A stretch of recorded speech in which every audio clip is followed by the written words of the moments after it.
सन 11 हिजरी इमाम हसन अलैहिस्सलाम देखते हैं कि उनकी वालिदा उनके बाबा को बुलाती है और वसीयत करती है, ऐ अली, मैंने अपने बाबा से सुना था कि मेरा हुसैन करबला के मैदान में 3 दिन का भूखा प्यासा बेजुर्म खता कत्ल किया जाएगा। अली, ना उस वक्त तुम होगे, ना मैं होंगी, ना हसन होगा, मेरे हुसैन की नुसरत कोई नहीं करेगा। बस ये सुनना था।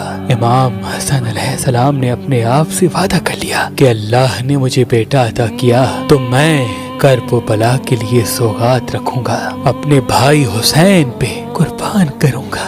वक्त गुजरा, इमाम अली अलैहिस्सलाम ने यमन की शहजादी सलमा से इमाम हसन का निकाह करवाया और उस बीवी का नाम फरवाह रखा। अल्लाह ने इमाम हसन की दुआ सुनी और नवासाए रसूल को एक फूल जैसा बच्चा अता किया, जिसको जमाना आज भी कासिम इब्ने हसन कहता है। वक्त गुजरता रहा, जब अहल बैत के दुश्मनों ने इमाम हसन को जहर दिया, इमाम हसन बिस्तर शहादत पे आए, नन्हे से कासिम को बुलाते हैं और अपनी बीवी फरवाह को तलब करते हैं और फरमाते हैं, ऐ फरवाह, मेरा भाई हुसैन मुझसे बेपनाह प्यार करता है। मुझे पता है कि अन करीब हुसैन पे ऐसा वक्त आएगा जब हुसैन का पूरा जमाना दुश्मन बन जाएगा।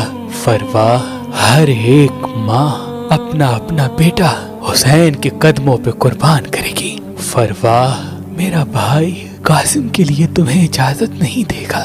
मैं एक तावीज तुम्हें लिख के देता हूँ, जब करबला में हमारे कासिम को शहादत की इजाजत ना मिले तो मेरे भाई हुसैन से कहना कि ये तावीज खोल के पढ़ ले। बस आ गया वो जमाना जब हुसैन के खून की पूरी दुनिया प्यासी बन गई। 10 मुहर्रम के दिन अजीजो अकारिब शहीद होने लगे। इमाम हसन का शहजादा बार बार अपने चाचा हुसैन के पास आते हैं और दस्ते अदब को जोड़ के अर्ज करते हैं, चाचा हुसैन, मुझे भी इजाजत दें ताकि मैं भी अल्लाह के दीन पे कुर्बान हो जाऊं। इमाम हुसैन रो के फरमाते हैं, ऐ कासिम, तुम मेरे भाई की निशानी हो, तुम्हें मैं कैसे नजरों से जुदा करूं। बस जैसे ही इस परेशानी को जनाब कासिम की वालिदा ने महसूस किया तो कासिम को बुलाया और कहा, ऐ कासिम, तुम्हारे बाजू पे एक तावीज बंधा है, उस तावीज को खोलो। जब तुम ये तावीज अपने चचा को दिखाओगे तुम्हें इजाजत मिल जाएगी। शहजादा कासिम उस तावीज को खोल के इमाम हुसैन की खिदमत में आते हैं। इमाम हुसैन तावीज को खोल के पढ़ते हैं। उसमें तहरीर था, ऐ मेरे भाई हुसैन, कासिम को मैंने करबला के लिए मांगा था, इसे इजाजत दो ताकि ये भी अल्लाह के दीन पे कुर्बान हो जाए।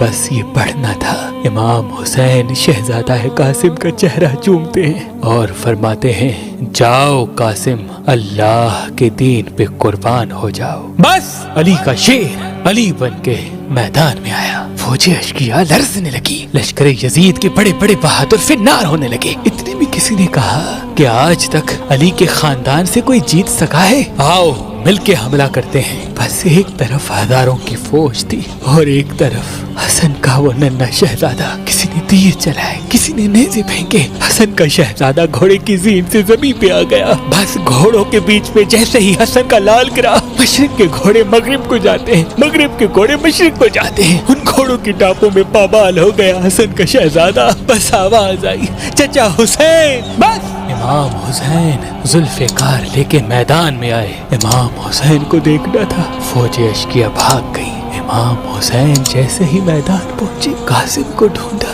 कासिम की लाश को न पाया। कहीं से कासिम का पाँव मिलता है, कहीं से कासिम का हाथ मिलता है, कहीं से कासिम का सीना मिलता है, कहीं से कासिम का सर मिलता है। इमाम हुसैन ने अपनी अबा में अपने भतीजे के टुकड़ों को चुना और खेमे में आए। बीबी फरवा ने कहा, ऐ वक्त के इमाम, बताएं मेरा शहजादा कैसे कुर्बान हुआ। इमाम हुसैन ने इन्ना लिल्लाहि व इन्ना इलैहि राजिऊन पढ़ा और अपनी अबा खोल के दिखाई कि फरवाह, करबला में तुम्हारे कासिम की कुर्बानी तारीख याद रखेगी। سب کے جسم کو تو مجھے اٹھانا پڑا، لیکن تمہارے بیٹے کی لاش میں نے کربلا کی زمین سے ایسے چنی ہے جیسے کوئی باغبان باغ سے پھول چنتا ہے۔